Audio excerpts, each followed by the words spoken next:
Le damos la bienvenida al ingeniero Roberto Aspiazu Estrada, presidente ejecutivo de la Cámara de Energía del Ecuador, un amigo de esta casa, ingeniero Aspiazu.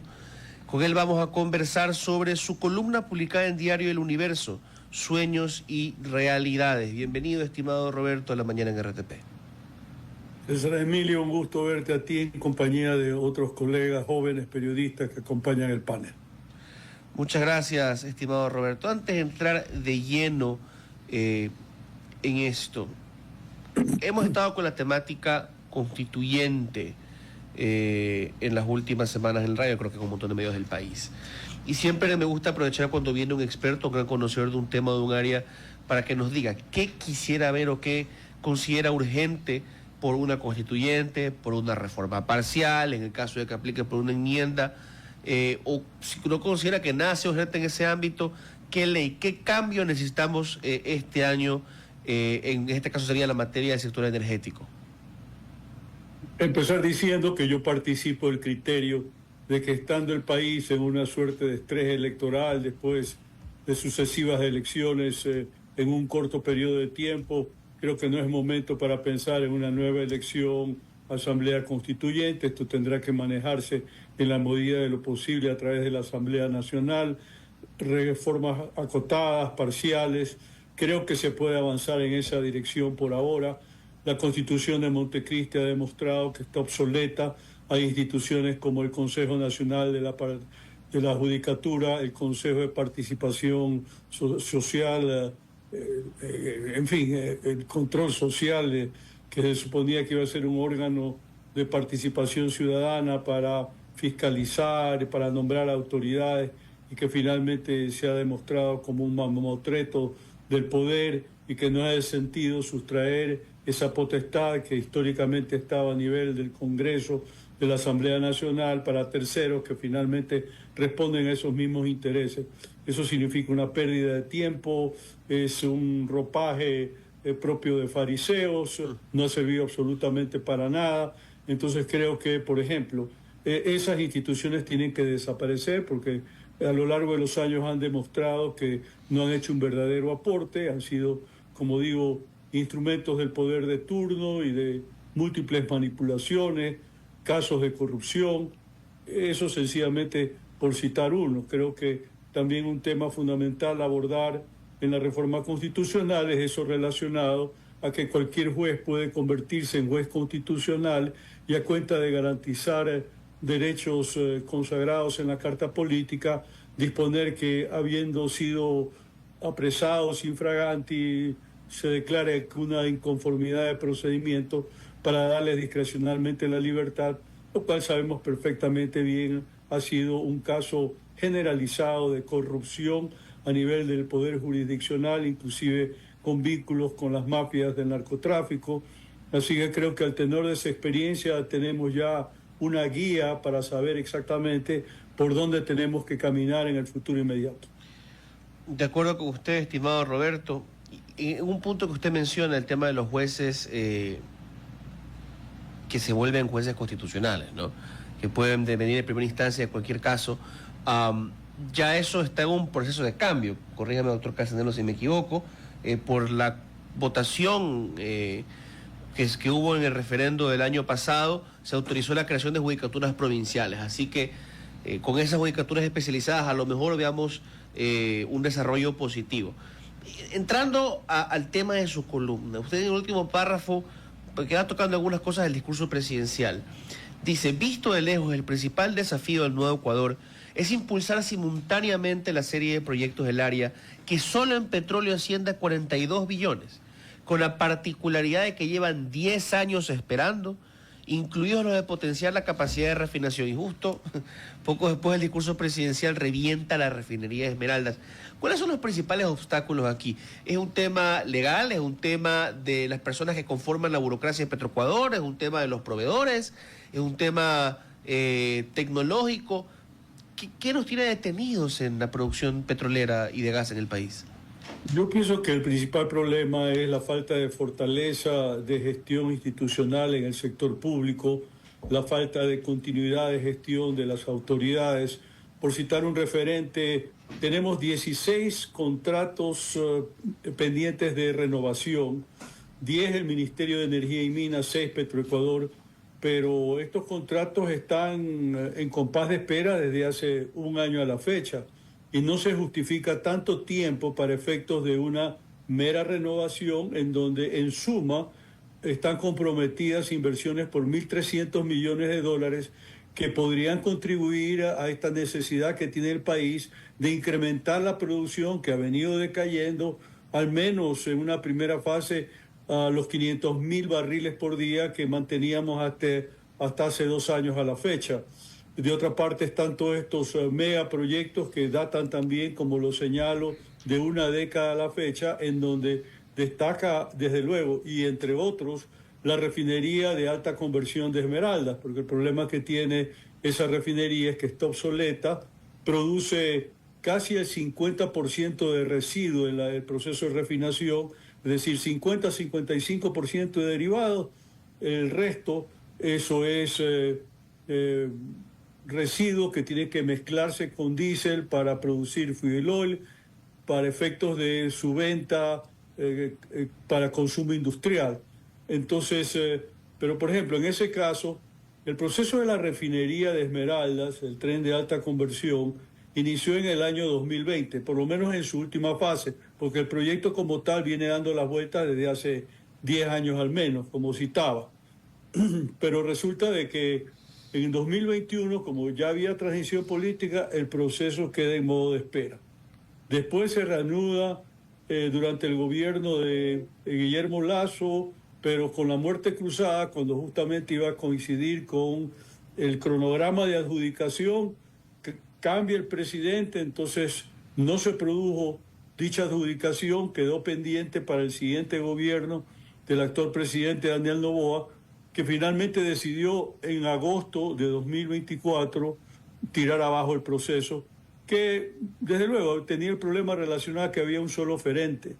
Pero ese oferente había estructurado un consorcio donde estaban Hyundai, KBR, que es una de las empresas especialistas a nivel mundial en refinería de alta conversión, Haldor Topsoe, que es una transnacional danesa que básicamente trabaja en lo que es energía verde, porque se suponía que esa planta iba a funcionar con hidrógeno. Entonces había todos los elementos alrededor de una inversión que se programaba por alrededor de 3.000 millones de dólares. Se cae el proceso en agosto del año pasado, pero el nuevo gerente general de Petroecuador en ese momento tenía la visión de que había que refundar totalmente el proceso, cuando desde nuestro punto de vista lo que hay que hacer es tomar los TDRs, los términos de referencia del último proceso que se cayó, hacerle cualquier ajuste que convenga y relanzar la licitación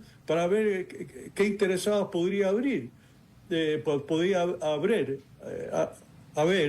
Entonces, es la forma como muchas veces estamos perdiendo tiempo alrededor de estos temas y el tiempo pasa y pasa. En este momento la refinería está parada por el incendio producido días atrás y evidentemente Ecuador cada vez tiene que importar mayor cantidad de combustible. El año pasado estuvimos en promedio de 170.000 barriles por día. Probablemente en este momento nos estemos subiendo a 190, 200.000 barriles por día, lo cual pues no deja de ser un sinsentido. Ahí hay que introducir correctivos sin duda y apuntar a que el país tenga mayor capacidad de refinación. Hay también aquella refinería de Santa Elena que se la quiere hacer a través de un mero permiso y creo que es una vía rápida para ir avanzando en lo que tiene que ver con disponer de mayor capacidad de refinación. Pero no solamente Esmeraldas está obsoleta, ocurre lo propio con Shushufindi y con Libertad, porque esas son también refinerías de menor capacidad. La primera, Esmeralda, 110.000, Libertad 45.000, Shushufindi 20.000, pero tienen el mismo problema de Esmeralda, están produciendo prácticamente la mitad de residuos y apenas la otra mitad con derivados, justamente porque los procesos industriales son obsoletos.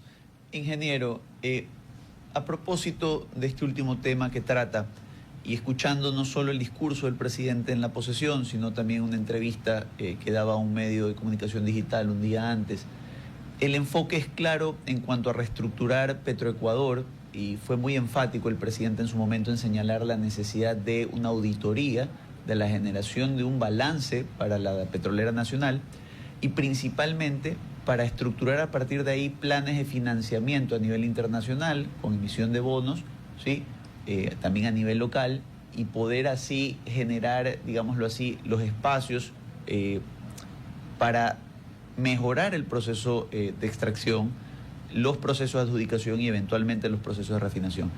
En su opinión, como experto, ¿cuáles son las variables a corto, mediano y largo plazo que este gobierno y los que vengan deben implementar para optimizar esta relación entre producción y refinación, de manera que la demanda interna sea sostenible y se pueda finalmente, además, eventualmente llegar al tan mentado abandono de subsidios en muchos de los casos? Bueno, hay muchos elementos en su pregunta. Empezaría diciendo que sí, Petroecuador es una empresa que tiene que ser reformulada. Creo que el modelo que brindan otras empresas estatales de la región, como Petrobras, Ecopetrol, Petroperú, que son empresas que se han abierto al capital privado, que cotizan en bolsa, al menos en un segmento pequeño en lo que tiene que ver a la participación accionaria, pero que obliga a tener estándares de gestión profesionales y no tan sujetos al vaivén de la política, que ese es el problema de Petroecuador. Durante el actual gobierno, ahora extendido, pues sabemos bien, ha habido 7 gerentes generales de Petroecuador, todos subrogantes, ningún titular, y como usted entenderá, ese solo hecho determina de que en tan corto tiempo realmente no se pueden siquiera afianzar en el cargo para hacer algo verdaderamente importante. Y es la razón por la cual estos contratos que tienen que ser renovados y que son indispensables para mantener e incrementar la producción no se firman o no se negocian oportunamente, porque los grupos responsables continuamente se están desarmando y hay relevos. Entonces no hay continuidad, repito, en el proceso, y es uno de los factores que conspira contra la buena marcha de la empresa estatal. Nosotros en la Cámara de Energía somos de la idea de que hay que hacer una evaluación de los distintos campos que viene operando Petroecuador, eventualmente con contratos de participación de servicios específicos con financiamiento, es decir, con terceros, y determinar cuáles se están haciendo de una manera eficiente y cuáles no, porque no todos están con igual estándar, y desde ese punto de vista lo que conviene es que aquellos que no estén siendo debidamente explotados sean devueltos al Ministerio de Energía y Minas para que esos bloques, esos campos petroleros sean licitados y terceros se ocupen de la gestión hacia futuro. Parte del problema que tiene la industria petrolera en este país es que no estamos perforando lo suficiente. Y de hecho no hemos tenido activas campañas de exploración desde hace muchos años. En este momento, en el distrito amazónico petrolero del oriente ecuatoriano, hay, dígase, unos 8 taladros funcionando. Debería tener 30 taladros funcionando para fines de poder mantener y eventualmente aumentar la producción.